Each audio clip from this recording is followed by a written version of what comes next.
BOP, the BLERD official podcast. We are here. We are excited to see you. It has been a minute, guys. We have been having fun. Look at my crew. They are hyped. They are so hyped. Hilton George, how are you? Oh, I'm hyped. Look, listen. Whenever I get a chance to talk to my girls, that's when I have fun. Because I'm a hermit. I don't talk to nobody. I don't nobody mess with me. So when I get a chance to hang out with y'all. I'm like, now look, I'm known. I'm not popular. There's a difference. There's people who know you and be like, I know who that guy is. But then there's different people to be like, I'm gonna go swing by his house, bring some sandwiches or something like that. So y'all don't buy with those sandwiches. Next time we're in DC, we're going to swing by. We're going to bring some sandwiches because we are very happy to see you. No, we are so happy to see you. Christi Renee, tell this man we know how to make sandwiches. Listen, matter of fact, we make sandwiches around here. So we'll get a good sandwich. We're from Texas. We could make a brisket sandwich. We can make some real meat and stuff. See, we'll be all sleep on the show. Just the itis is taking us out because we all listen. That's good. That's good times. Y'all ever tune into the TikToks and the people watching people eat, watching people sleep. We might be onto something here. What's up, y'all? What's up, Christi? Christi has been snowed in New Hampshire. Yeah, and it has been crazy. We've seen the pictures. We are glad you made it out. California has been crazy as well with crazy rain. But you know what? We're here. We're going to forget about all of that. It is storming currently, so hopefully everything stays connected. And even if it doesn't, the show must go on.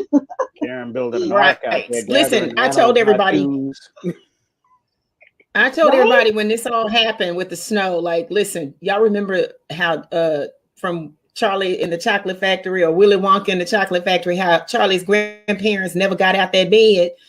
That's how we were. We did for 2.5 days. Did not get out the bed. It was just so cold. When you see your breath just on the inside. On the inside. It was ridiculous. Crazy. Must be a space heater. Be a space heater, Jesus. Jesus be some electricity and some water, because that's what we were out of. So, but we survived. Oh my gosh. Yeah. Oh yeah. So when the water, just imagine. So yeah, it was tough. It was ripe. It was ripe around here. So yeah. Even in the cold, real friends are. People are funky even in the cold. I guess. Even in the cold. The cold ain't got don't care nothing about that. The funk don't care nothing about that cold. So yeah, it's we here though. Yes. Well, speaking of funk, one place you can smell some funk is at a Comic-Con. I smell some funky people, but luckily in Seattle at Emerald City, everybody smelled good. It was a great time. We had fun. Y'all smelled great. We had a good old time. Hilton, you were also at a Comic-Con a few weeks ago. How was that? Oh, listen, I go to so many cons, I'll be forgetting where I was. And Mr. Con Man. That's why you're Mr. Popular. What is going on? Mr. Popular. Yeah, we were at KatsuCon, which was right in the middle of February. And it was gangbusters, as they say. Very well attended, a lot of good friends, a lot of good times, and we had a ball. Yay. Well, that's amazing. That is amazing.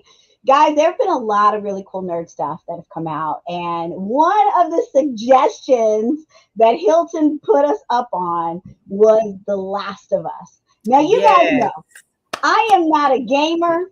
I've never had even heard of this game. I'd never heard of anything. So I was that ripe prime audience that knew nothing. I knew nothing about the story. I knew nothing.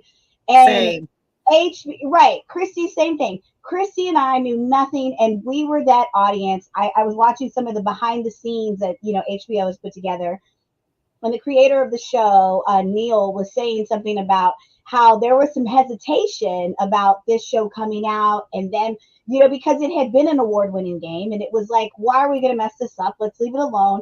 These games never adapt well into series, and it was just this whole thing. And he goes, guys, there are going to be so many millions and thousands of people who will never pick up a controller, who will never play this game. And this story is so great, and I believe in it so much. We've got to do the TV series. And they gave us everything. Guys, literally, like every week, I posted a thing. I was like, every week this show has broke my heart. Like week one was Joel and his daughter, right? Week 2 was Tess. Week 3 was Sam, or who was it? It was just every week we lost somebody. But it was brutal. So good. Yeah. Yes. So good. Yes. And I'll tell you, the great thing about it is that you didn't have to know anything about the game in order to enjoy the show. Now, if you were a fan of the game, you probably had some nuggets and some little inside knowledge of the story and all that. And that kind of gave you a little extra dimension of enjoyment. But for me, as someone who has not played the game, I really, really enjoyed the performances, the writing, the cinematography, the concentration and development of character as a storytelling arc.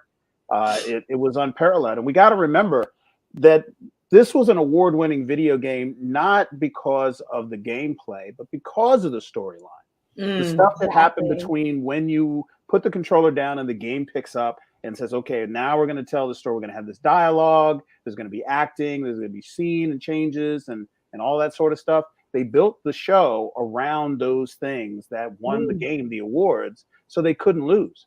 Every game doesn't do that. They've been struggling to put Mario on the screen successfully. I am worried about this movie. Other than him being a plumber who jumps on mushrooms, who might have actually been of use in the show. But anyway, there's the point is that there's not that much of a story to just pick up and run with when it comes to Mario. Right.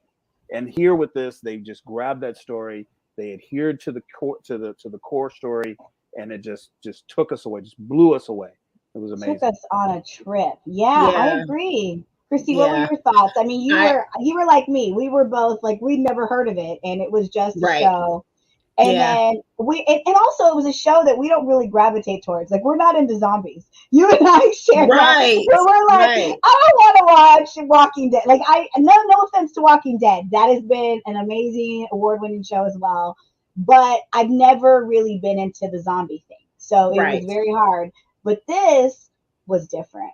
What were your thoughts, Christy? It was very different. I mean, again, I was so thankful that I remember, again, I shared this before in previous episode that, I was like, I don't know, am I going to be able to, when I saw the first, and then the first clicker. And then it just that story, those characters. I mean, Pedro, come on. Pedro's like, Pedro kept pulling me in. So, which is, I mean, yeah, so which is he Pedro Pascal playing Joel is just, he's fantastic. Bella is amazing. Like every episode, you're right. We fell in love with people and then we lost them. Like a deep love. Until the very end. So when we see Marlena, when she comes back, and then it's like, oh, wow. And again, there's still that, well, damn, and it just turns. And then just to know what this whole journey, to learn the ultimate journey, which would have been the ultimate sacrifice. And I think they both did that, but I know we're going to get into that in a sec. Yeah, we're going to work our way to that. Yeah. So this is the thing, I loved it. If you have not watched Last of Us, you got to turn it off, because literally, we're going to have a lot of spoilers in this show. Just mute us. We're going to press mute, because y'all can still look at us. We're fun to look at us. But you're right. Pedro was everything. Bella Ramsey was everything. Like I love. And the funny thing is, I fell in love with them on Game of Thrones. They were both really standout characters. They came on and they did their thing. They weren't necessarily the leads, but they were characters that came in and really transformed the story. And I fell in love with them then. So it was only, the most poetic thing for them to reunite here. And I don't even think they worked together on the Game of Thrones. Like, they probably never even met.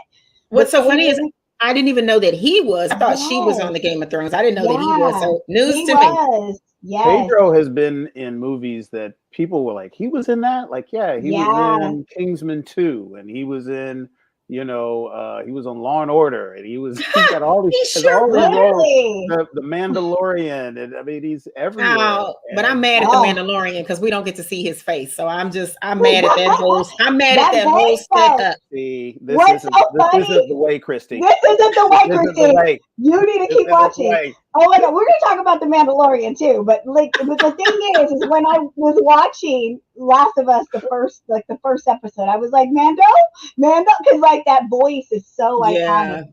And but can any of you? I don't even know if it's possible.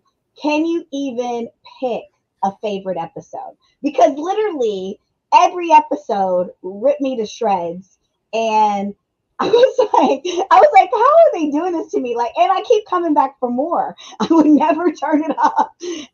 But if I had to pick a favorite episode, I believe it was the episode with Henry and with Sam. Yes. Who, by the way, Sam will be at BLERD this year. Congratulations. Yes. Congratulations, Hilton. That guest list on that show keeps getting better and better.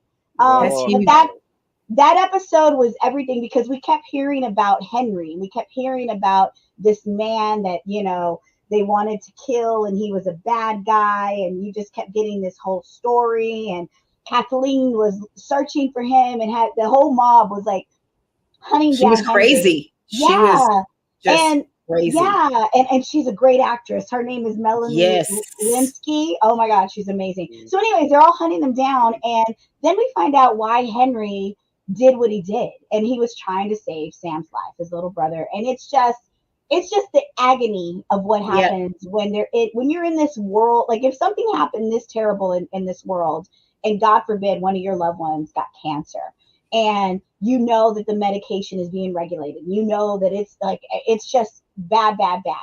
And what would you do? What would you do to save them? It was like the hard choices people had to make. And I think that was probably the biggest thing that drew me in. It was like, most of the people didn't want to be bad, but they had to make a hard choice. And I don't know, if I had to pick an episode, I don't know. That one and the one with Frank, and I don't know, but I think that might have been my favorite. But Hilton, do you have a favorite? Can you pick a favorite out of this show, because it's so good? Well, you picked the one I would have picked, so I'll pick another one. But I will say, what I really loved about this show is that while they managed to stay, or what they call it, adhere to the canon of the game in general, they did make some very particular choices with their character and casting throughout the show to kind of tweak, some of the storyline and tweak some of the connection to the characters. And in this episode 3 with Sam and Henry, he basically wasn't deaf, and sign language was not a part of their relationship. But they felt like having a deaf little brother and introducing ASL as their almost kind of like their own secret language at this point would kind of heighten their connection, because you only had one episode to really get to know them.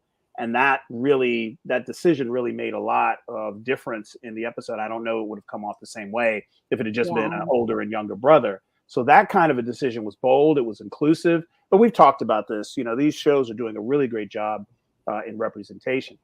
My favorite episode beyond that, since you mentioned it, is the finale. But again, if you haven't watched it, turn off the volume. And it is because throughout the show, characters we love and have grown to love are not universally good. We learn more about these characters, as they go. Pedro Pascal is playing a character, who has murdered innocent people, who has hurt people in the interest of survival and just surviving in the world that came after this pandemic. And he makes a choice that a lot of people were like, wow, here we have, it was hard. You've got Bella, who's sitting there on the gurney.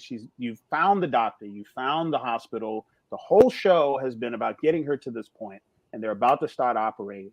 And he realizes that what they are actually looking for is not her blood. It is the antibodies that have come because she was born with these, with cordyceps in her body. And because she was born with it, when external cordyceps comes in, it doesn't infect her because her body sends a signal saying it's already infected, and so she doesn't turn. And so oh, well, that chemical is in the brain. And then you realize they're not just going to draw her blood, they're going to have to take her brain out and kill her in order to. It's not easy. Right. So you've got what could be the fate of all humanity in the face of this fungus disease versus his love for this surrogate daughter that he's become attached to. And this man goes on a killing spree, kills everybody in the building with no compunction, no prejudice. He is not struggling. He is not. There's no. He's just like, he made his decision that he was going to save her, and anybody who stood in the way caught a bullet, and including Marlene. And he didn't hesitate to kill her. He's like, you'd only come. Didn't hesitate. Bam. And then lied to her because she was under anesthesia. And even in the game, this choice is made for you, and you are doing gameplay as you kill everybody in the hospital, but it doesn't give you the choice. You see the choice of the character, and you play the game after that choice. Wow. And it doesn't let you away. I even heard that in the scene where he's in the operating room, it won't let you leave the operating room. It won't let you do anything except shoot the doctor. You can stand there for a day and a half. Oh my God. The doctor. And the fact that the doctor, he knew that this is the doctor, though. How many doctors of this? Yeah, how many have even survived? Like, would even know? He didn't shoot him in the shoulder. He put a bullet right in his head to get to Wogo. And I mean that the willingness to embrace such a controversial choice that people would understand. The dark side, right. So what your point was, about making these hard decisions, just like we saw with Sam, in episode 3 and through other episodes, people have made very hard decisions, done bad things based on love or fear or whatever. And man, that was a real tough one. But I'm like, and it just made you question everything, right? Because it's like, here we are, we loved Joel and we loved everything he stood for up until this point, but he would talk about that dark side and he would talk about those things he did. And to see him do it and to know this could be the key to change everything, and maybe she would have been the sacrifice, but he couldn't allow it. In that episode, he said, we're going all the way. There's no turning back. She had embraced this far. Right. And so he knew that this is what she would have wanted and still decided. So it has so many layers of, it would have been one thing if she was not willing. Oh, that's terrible, blah, blah, blah. But no, she's like, this is what I'm here for. We have to. Yes. It was one of those things where, again, you brought up Sam and Henry, and when, Henry realized Sam was infected and he was attacking Bella, or he was attacking, and there's once you're infected, you're infected. There's no turning back. And this is his little brother. This is the one he sacrificed everything for, and he had to kill him. And he just couldn't, in that moment, couldn't even deal with the reality that he had to kill him. He had to kill himself. It was just the agony. So, but it's just those hard, I can't even imagine being faced with a choice of life or death of your loved ones, and even that last episode, you didn't bring this up. And Christy, we're going to get to your favorite episode or your alternative favorite, because I'm sure you liked a few. But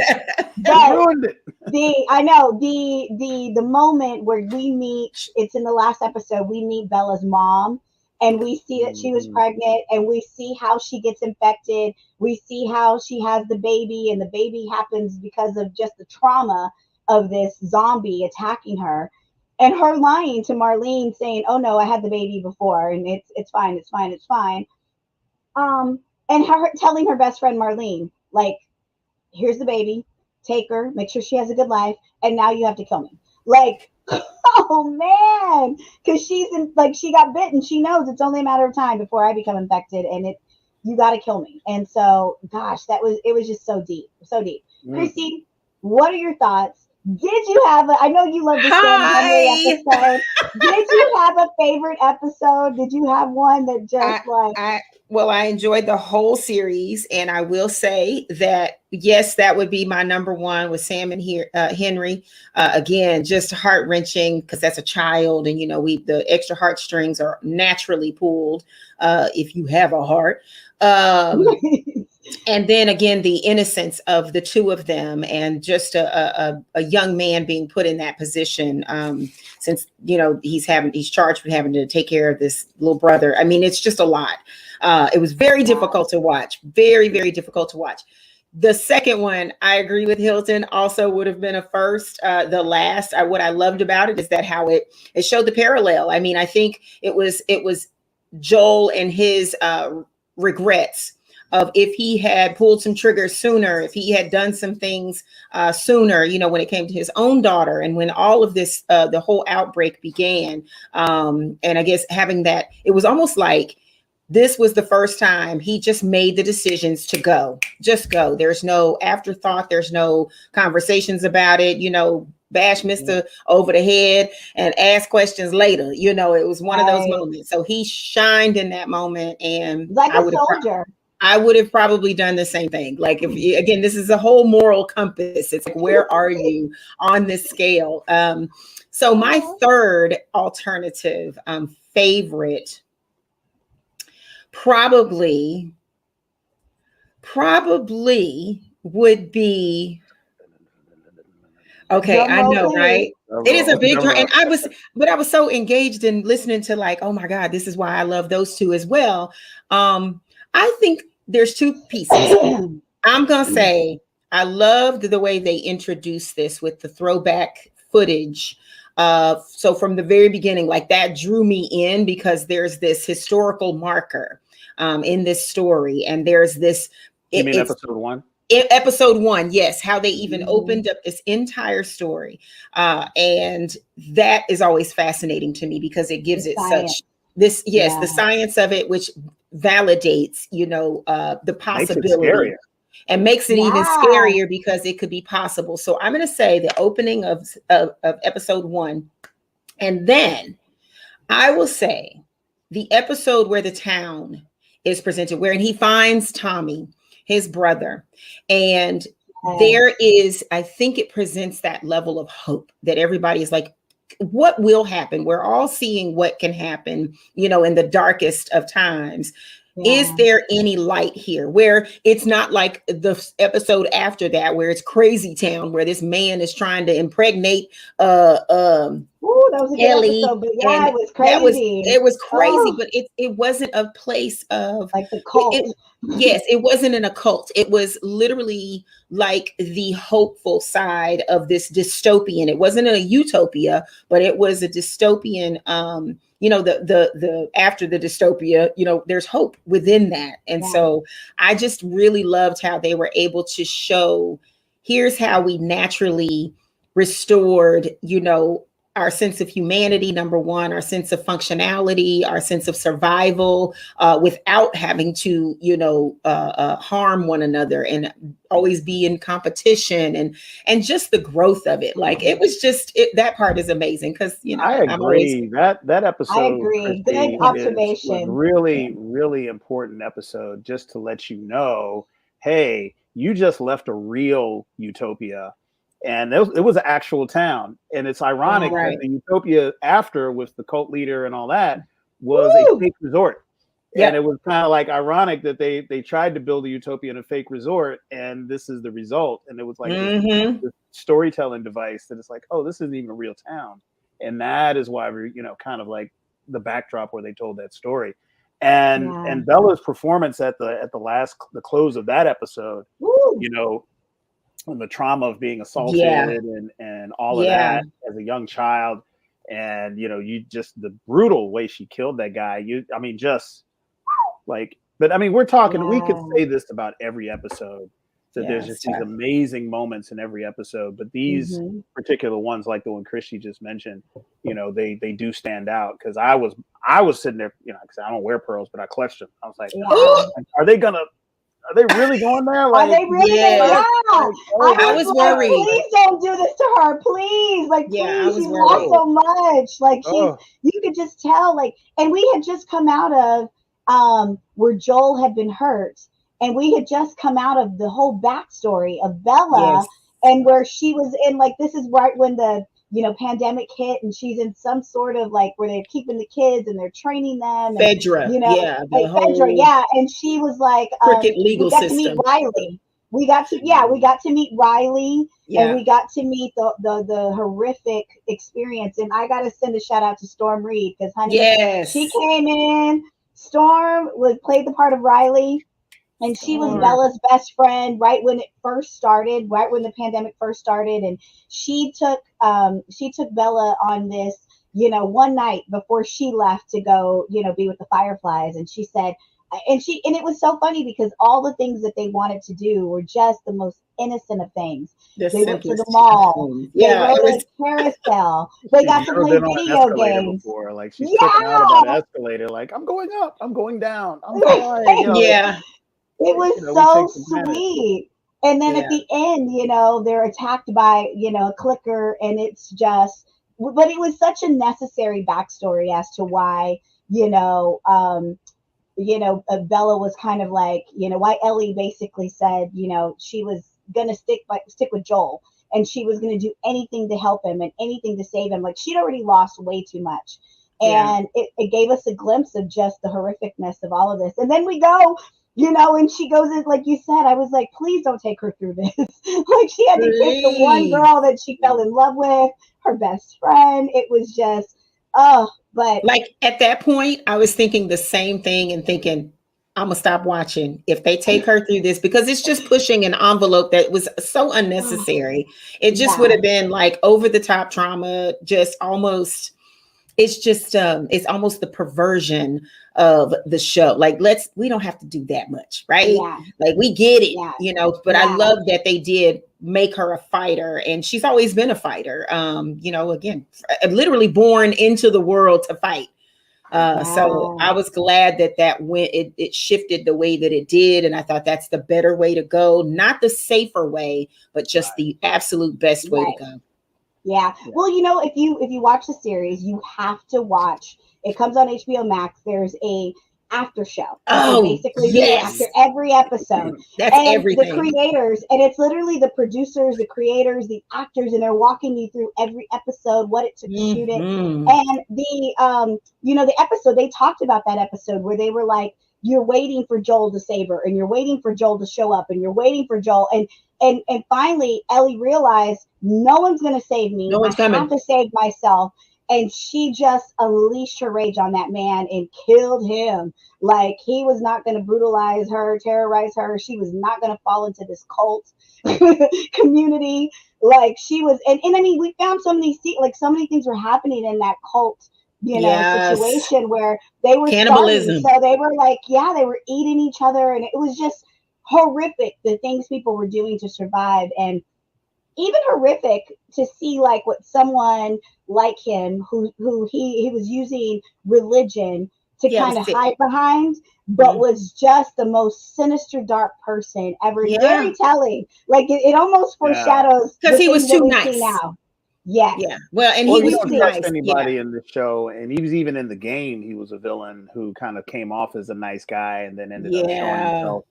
And the thing I do like about this, as bad as this world was depicted, and it's so realistic and borderline just too brutal to watch in some cases, Bella Ramsey doesn't play a victim in any of these. She is never a damsel in distress. Even every moment of her captivity, she was solid in who she was and what she needed to do. There was never any hesitation about the posture she was going to take.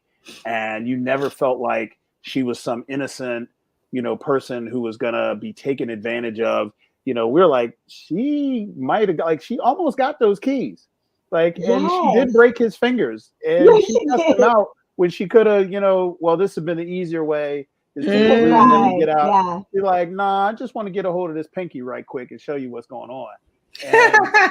And so just good. That pent-up rage that she has that makes her so formidable as a character and so dangerous, even on the battlefield, even with the low skill, is what makes this so watchable, because she is constantly at war with the world around her, even while being an innocent child.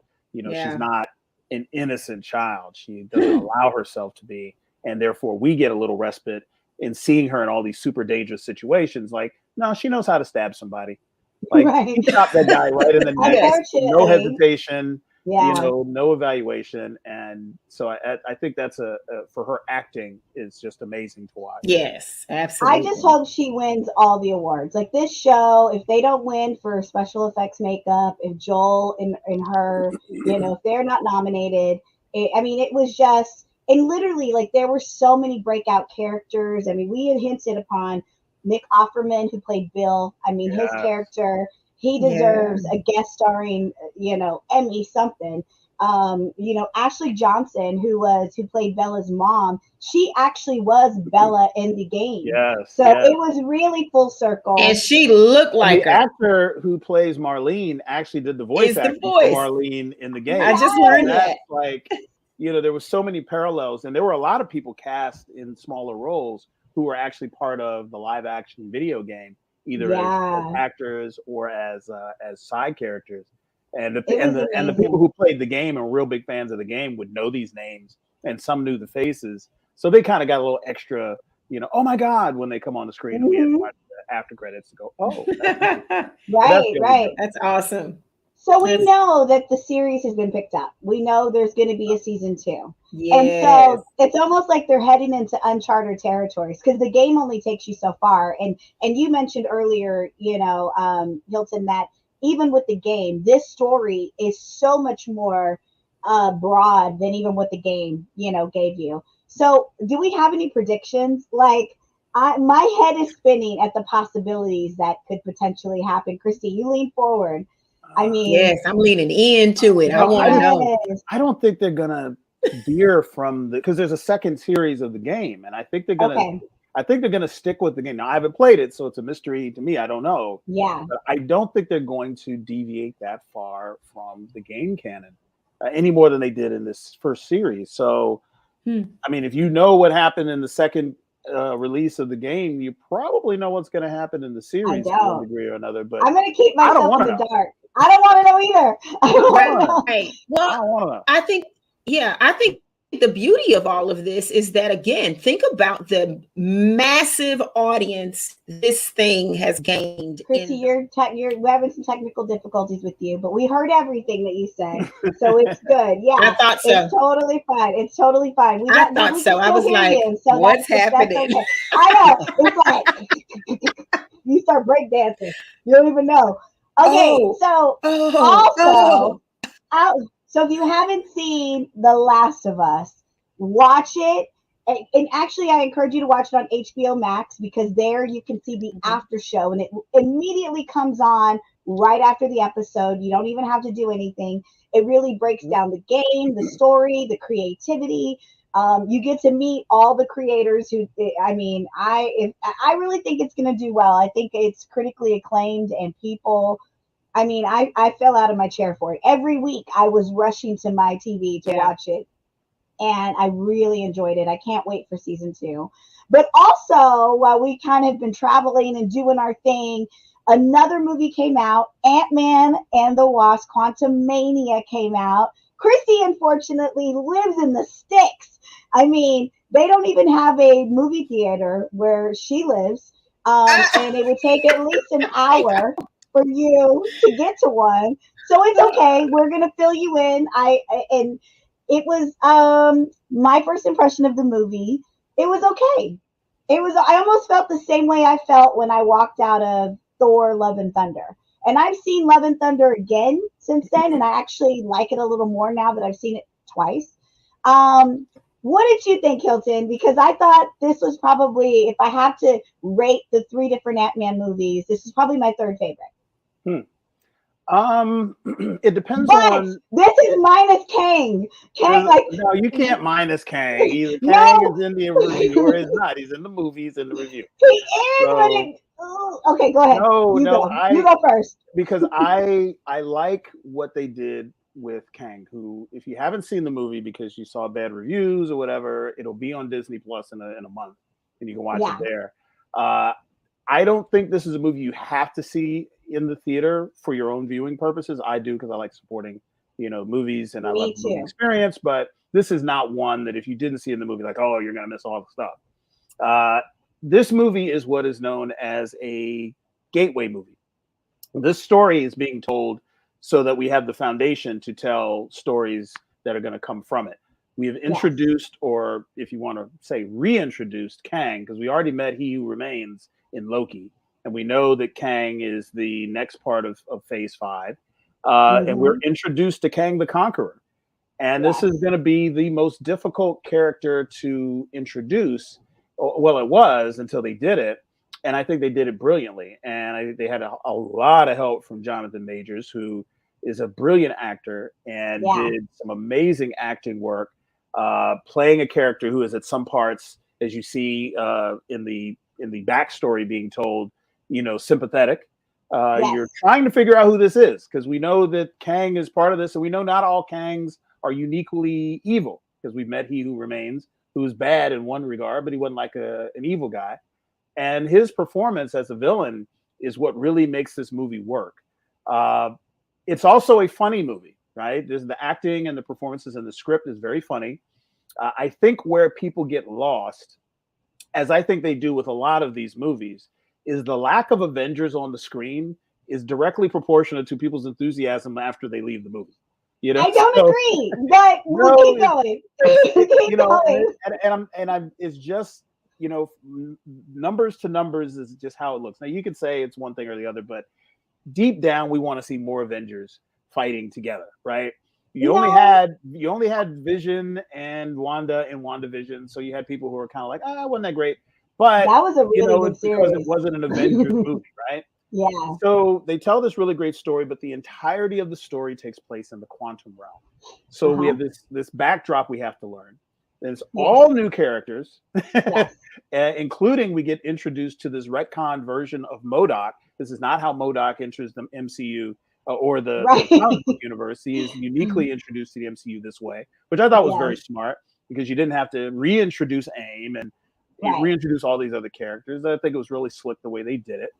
But man, like what Jonathan Majors is going to do with this role, oh my God, you just have to marvel at this, because he is going to get the opportunity to play so many different Kangs who have so many different personalities and backgrounds and goals and histories, and the end credit scene, the mid credit scene, is probably better than the movie. It was. Because you get to see it's pulled, I mean, right out of the comic page, this scene of the arena with the Council of Kangs. And you see all of these different versions of Kang, hundreds and hundreds and hundreds of them. Slightly different. Some are a little crazy. Some are alien, coming from all these different timelines, who are there to be the ones who fight. And they're all scared of Kang the Conqueror, who has died.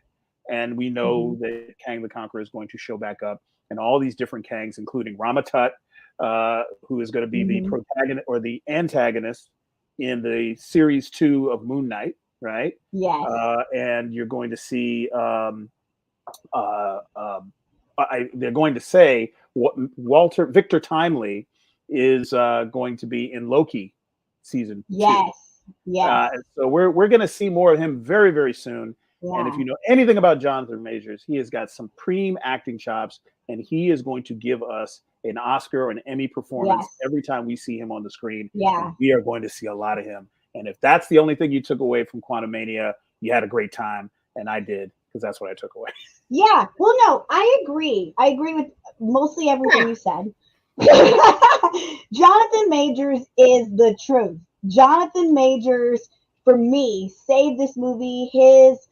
Like you said, he was vulnerable. You wanted to like him, then you wanted to hate him. It was like he gave us everything and forecasted like the horrificness that we're gonna get. Like, you just know, like they said, Thanos has nothing on Kang the Conqueror.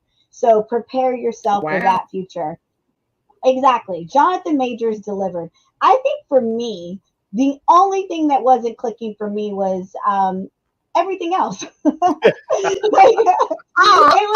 and it wasn't, and I'm not saying that in the worst way. It's just, it was weird.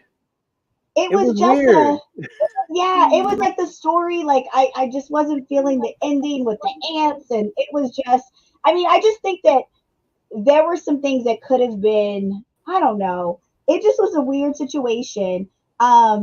But I didn't hate the movie. I can't say that I hated it. I enjoyed it. I will watch it again. The minute it hits Disney Plus, I'm going to probably watch it 3, 4, 5 times and get 8 other things from it. I guess I just was underwhelmed with the rest of the movie. Because, like Ant-Man is usually kind of funny and like the jokes were a little flat. The daughter, I like that relationship between them and I like where she was going, but it was just a little predictable for me. I don't know. I like the you said it realm. right. I think you said it right. They are usually the subject of their movie.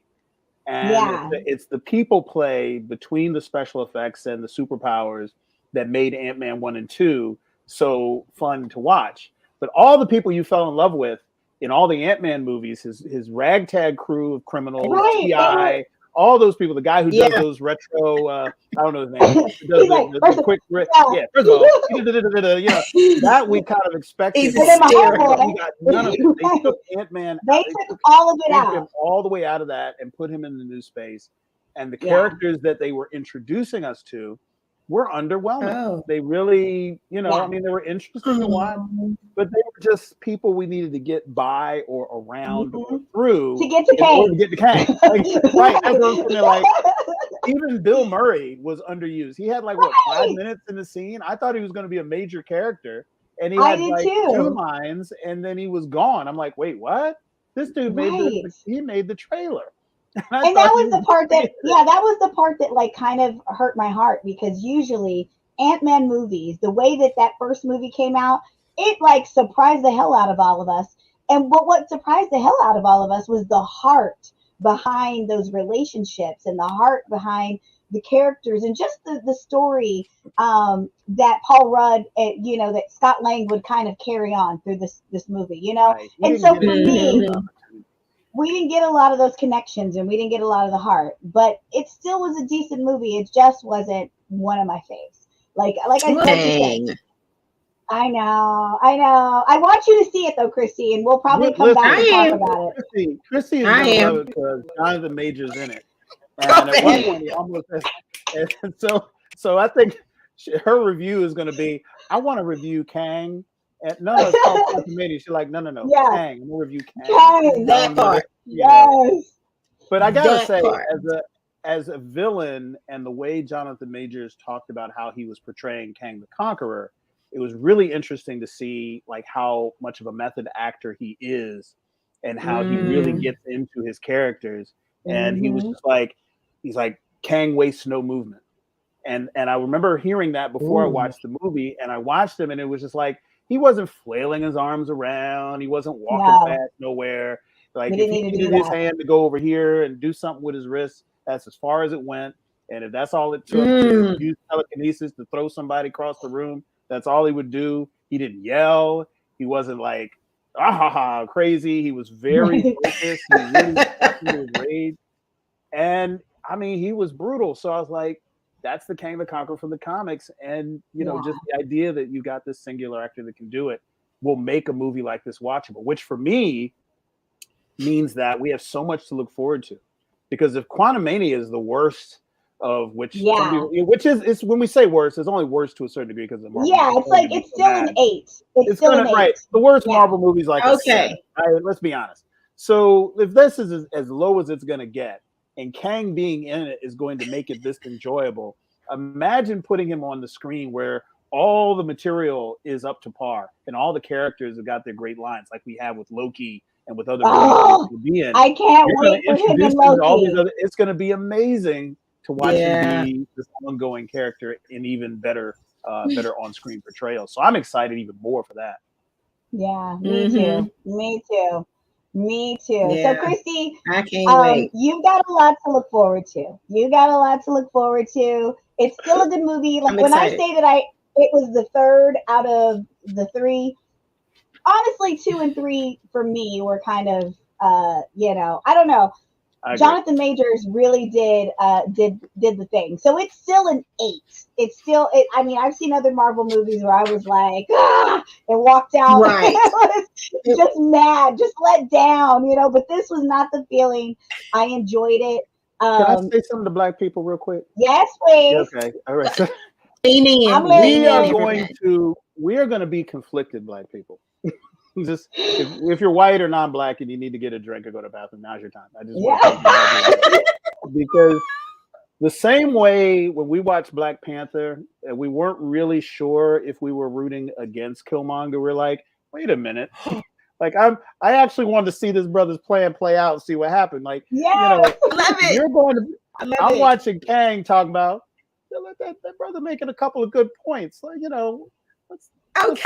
don't we just let him do his thing for a little while, and then you're gonna find yourself like rooting for these amazing Black characters. And when he shows up as Rama Tut, he is literally in Pharaoh costume, and you're like, they got this brother in a Pharaoh costume, like looking like King Tut, who is Rama Tut, an actual character who ruled ancient Egypt. He went back in time. We're gonna struggle with him being the villain. Like we're gonna be like, I think, like, you weren't like that. It's like Namor, like Namor, like Killmonger. Yeah. We're gonna be kind of like, we could go either way. Marvel has done a beautiful job. It's done a beautiful job with writing villains to where we are conflicted. We have to love to hate them. Like there's no just clear like I just hate him. I just don't want to. Like you really. We struggled with Killmonger and then Namor and now, Kang. Like it's literally, it's not easy. Like we want, like you said, you know some of that has to do with pectorals and biceps. Y'all ain't rooting for the skinny fat back there. Y'all, the shirt off brother he getting a second look. He getting a second look. Y'all like, let's hear what that brother got to say for y'all start judging him. Yes. Yeah, no, it has absolutely everything to do with that. They've done great casting. Thank you, Sarah Finley. Hello. Thank you, Sarah Finley, for finding these beautiful specimens. The athletic training staff that's getting them fit. All of that. Down to 8% body fat. Because I saw some before and afters of both Michael B. Jordan and Jonathan Majors prior to their Marvel experience. So, we appreciate the training staff. I also, want to send a shout out to our queen, Angela Bassett, who was robbed and during the Oscars, like just robbed. Like I can't even, I love Jamie Lee Curtis. She's an icon. We love her. Yes. She deserves all the love and praise, but this was Angela's year. This role, I mean, she left it all on the table. She ripped our heart out, and I loved Everything Everywhere All at Once. And I felt like, Michelle Kwan, and I felt like the actors who won the other Oscars, they should have won those. But Jamie Lee Curtis did not deserve Best Supporting Actress. And unfortunately, Oscars have always let us down when it comes to stuff like this. And it just blows my mind that she didn't get it. And it's also because it's a Marvel movie. The Academy does not like superhero movies. They do not like just bougie. Then how do you allow the nomination then? That's just the crappy crap about it. Well, you know what? The music and special effects, cinematography, those Oscars don't have the competition at that category level for it to be like, if we nominated, we're going to have a situation where Jamie Lee Curtis is going against Angela Bassett. There was nothing even close to them winning, when they were doing the costume design. Like there was nobody in the ballpark of Ruth Carter. And we knew that. But, the fact that Jamie Lee Curtis is in the ballpark or even on the field of competition for, Best Supporting is, that's their opportunity to go against that grain, and they didn't do it. And this is also standing. This is what standing looks like. I know there's people out here watching this going, well, Jamie Lee, this. You're probably 100% right. But when we talk about supporting actors and actresses that we love, then that's what you get. You go for Angela. We support Angela. I don't need to hear about Jamie Lee Curtis's resume and everything. I know it. Icon. And she's an icon, and she's great, and she's wonderful. I don't have to quantify the math. The math is not what we're doing here. We are supporting an actor who has contributed so much over the decades and won nothing. And it is time. Not even been recognized. Not even been recognized. And what's not even an honorable mention. She's going to get like some Lifetime Achievement Award 20 years from now, or she's going to get nominated for some film where, you know, she was great in, but it wasn't as great as this. It's going to be an Al Pacino, where you win for The Scent of a Woman, but you didn't win for Godfather, or you didn't win for, you know, it's like, it's ludicrous. or like a Denzel who won for Training Day and not everything else he's ever Malcolm done. X. Exactly. Didn't win for Malcolm X. Yeah. Let's just start there. Yeah, we can start there for sure. Yeah. It was disappointing. I mean, there was obviously really good highs during the like I said, the other two actors from Everything Everywhere All at Once, they deserve those Oscars. They were amazing. Like, it was just, you know, they really brought it. I've met both of them, and they're beautiful people, and it's so deserving. But yeah, this was Angela's year. Like, it was literally, it was like a vacuum. It sucked the air out the room when they did not call her name. And even they criticized her for the look on her face. And I said, you know what? She can't America, you got to let us be disappointed. Like, it's almost like Black women can't have emotion. We can't be angry. We can't be disappointed. We can't be sad. We're like, no, we are not robots. We felt everything. And I want to salute the two men, Michael B. Jordan and Jonathan Majors, for coming on stage. And they were like, hey, auntie, and they were like, we love you. They knew in that moment, like, they'd been sucker punched by it all as well. So yeah, I thought Jonathan Majors was going to march. He came out in that civil rights outfit. I was like, damn. Okay, we got to get some new rights out this joint. He trying to get reparations on stage right now. We need Jonathan Majors to get a stylist. Right. No, I loved it. I'm looking for it. I'm like, Jonathan Majors is civil rights time. He's civil rights time. He said he can get the vote. Huh? He kept that suit from Lovecraft Country. But guys, we're at the end of the show. We had so much fun talking to you guys this week. I hope you guys watched The Last of Us, watch Ant-Man, Team Angela Bassett. They're watching you. So guys, have a great week. We love you. We mean it. Have a great one. Bye. Tune in every Tuesday for a new episode of the BOP, the BLERD official podcast.